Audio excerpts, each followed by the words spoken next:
مشکلی پیش آمده است که من شرم می‌دارم از اقرار او و در تنهایی حتی خودم به این عمل بهاگذاری کرده نمیتوانم. سنگ مرا خریداری کرد. من اومدم به خونه میگوید و تمام آرزوهایی که در تمام عمرم داشتم اون رو عملی کردم. حتی شتر خریدم، اسب بازین و افزار خریدم. اکثر فارسی زبانان عالم از عملهای خیر و نیکی اولوغبک میرزا آگاهند. کارهای زیادی خیر و نیکی که او کرده است، 100 سالها باز نام او را زنده می‌دارد. بسیار خوب می‌دانند. ولی این پهلوی ایجاد واصفی را که از حیات اولوغبک میرزا در بدیع الواقع آورده است، گمان میکنم کمی ما و شما آگاهیم. به هر حال من آرزو دارم که همه فارسی زبانان عالم، خاصت تاجیکان، این پهلوی ایجاد واصفی رو درباره حیات و زندگی اولوغبک میرزا دانسته باشند، چون که برای تربیه معنوی فرزندان ما بسیار اهمیتی بزرگ دارد. من امروز یک حکایه او رو به شما پیشنهاد میکنم. اگر خدا خواسته باشد و به شما پسند افتد همکاری کنیم و خواهشی شنیدن و فهمیدن این پهلوی زندگی این شخصیتی بزرگ تاریخی دیارمون اگر توجه شما رو به خود جلب کند، من می توانم از هر یک صفحه بدیع الوقایع برای شما مثال‌های را یافته پیشنهاد کنم که برای همه ما و شما یک سرچشمه تربیه بسیار منفعت‌های زیادی را به بار می‌آورد. چطوری که یادآور شدیم، از دور و نزدیک، حتی از کشورهای از قلمرو خراسان بیرون هم به نزد این شاه عادل شخصیت‌های زیادی می آمدند. در چنین یک مورد یک شخصی که از عراق محض برای دیدن اولوغبک میرزا و خراسان آمده بود و ساحل جیهون می رسد و اینجا غسل می کند، بعد 2 رکعت نماز خونده راه سفر پیش می گیرد. می بیند که در بازوبندش که یک لعل پاره از پدرش به او میراث مانده بود و بالای سله‌اش پیش از آبپازی میگذارد نیست. این طرف میبیند، اون طرف میبیند، پیدا نمیکند و اطراف رو نگاه میکند که یگان آدم به چشم نمیرسد که گمانی دزدی پیش بیاید و در حیرت میماند که چطور این لعل پاره که در یک پوست چون تومور دوخته شده بود در بازوی دستی چپش جو بود و در وقتی بازی کردن اون رو کشاده بالای سله‌اش میموند، گم شد. چخیر هیچ هر چقدر که اندیشه میکند سرفهم نمی رود که در این مورد چطور او غیب میزند. به هر حال به دربار شاه میآید و حضور او وارد می شود و وقتی که صحبت میکنند اولوغبک میرزا میپرسد که مهمان شما کیم چهل پریشانید. اقرار می شود این مردی غریب مهمان که حقیقتا یک مشکلی پیش آمده است که من شرم می‌دارم از اقرار او و در تنهایی حتی خودم به این عمل بهاگذاری کرده نمیتوانم که چطور رخ داده. برای همین این رو گفته حتی نمیتوانم. شاه التماس میکند که گوید اگر از دست ما چیزی بیاید کمک میکنیم، اگر نه خیر اینش از تقدیر میبینید. این مرد میگوید که همین حادثه همین خیلی شد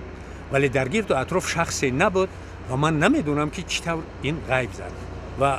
اولوغبک میرزا میپرسد که شما چقدر وقت در خراسان موندنید؟ میگه که من به سفر دور و دراز اومده بودم و میخواستم که مملکت شما رو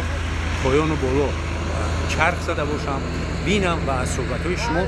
اگر امکان باشد باز هم بهره بردار شم، با شما یک چند مرتبه واخورده بعضی سیر و اسرار بعضی دولتداری و کارگزاری های شما رو فهمیدن میخواستم. ولی همین خیلی یک حادثه شد. من در حیرت ماندم که چقدر این رو حتی در باز دیگر تکرار میکنم که در تنهایی به خودم اقرار شدن نمیتوانم که این چقدر رخ داد. مایلش میگوید مادامی که خیلی باشد شما به ما 1 سال مهلت دید کجایی که در سفر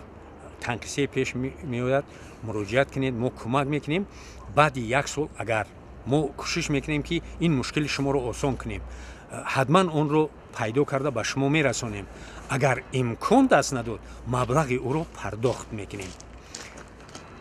و بعد گسیل کردن مهمان اولغبек میرزا از راهبر مالیات دولت خیش خواهش میکند که رویخط آنهایی را که همه ساله به خزینه پادشاهی انداز میسپارند پیشنهاد کند شما تصور کنید که خراسان چقدر پهنا داشت و چقدر مالیات میسپاریده و خزینه دار اون رو پیشنهاد میکند و بعد یک سال که اون رو می آموزد شاه مراتبه دیگر که باز به خزینه پادشاه انداز میسپارند باز از خزینه دار خواهش میکند که روی خط نو را نیز پیشنهاد کند و وقتی که شاه روی خط نوبتی رو از نظر میگذراند یک مردی میانه حالی رو در روی خط دریافت میکند که سال پیشین همگی 5 تنگه پادشاهی به خزینه سپاریده بوده است و این سال 100 کرات بیشتر یعنی 500 تنگه پادشاهی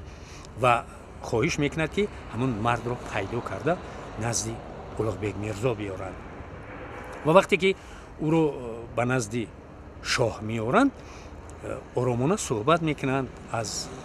سلامتیشون از کارداری هاشون از زندگی دور و نزدیک قوم اولاد میپرسند و میگویند که مرا یک عمل شما به حیرت گذاشت برای همین شما رو تشویش داده به اینجا دعوت کردم